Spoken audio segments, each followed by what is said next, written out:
नमस्कार प्रणाम। हम भैया सबके रत्नेश बर्नवाल।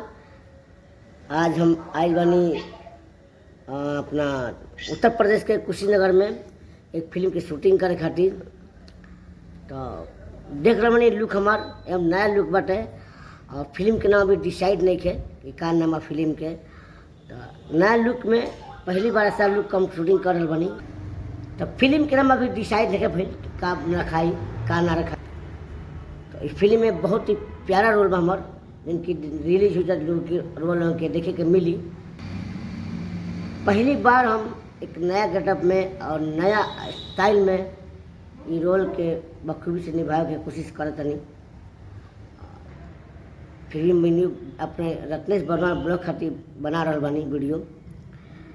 तो कुशीनगर में जो होटल में आइल बानी बड़ा प्यारा ही सुंदर होटल बाटे। और कुशीनगर में जानते बानी गौतम बुद्ध जी का अपन स्थान बा जगह बाटे, बड़ा ही धार्मिक जगह बाटे, देखे के मिलना सुंदर। तब भी ये काम कोशिश वाला से कि देखिए जितना हम जानता लोग बा दर्शक लोग हमार फेसबुक के जितना परिवार हमार जितना लोग हमार वीडियो के बड़ा कम लोग देख रहा बाटे, कम लोग के फॉलो कर रहा बाटे, बढ़त नहीं के हमारे पता न का है।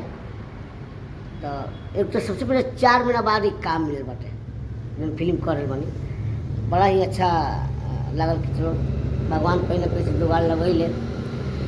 हम ये कहनी कि बस आदमी के दिल सही रहना चाहिए, अंदर ईमानदारी रहना चाहिए, विश्वास रहना चाहिए, काम तो कहीं ना कहीं सही करी और कमाई कर रहा बानी। तभी बानी कुशीनगर के ज़िला में बड़ा ही सुंदर होटल बा का नाम आइडियल होटल। आइडियल सोचे बानी डी आइडियल होटल कुशीनगर, बड़ा ही प्यारा नाम बा, बड़ा ही अच्छा होटल बा। हाईवे के जरिए बाटे तब शूटिंग कर रहे बनी। हमें अच्छा अच्छा लोग बा, अच्छे कलाकार बा लोग।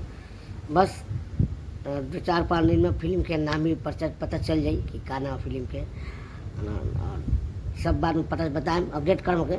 फिलहाल हमके वीडियो देखे लोग तो देख ली गेटअप के बाद चींचा चींचा चींचा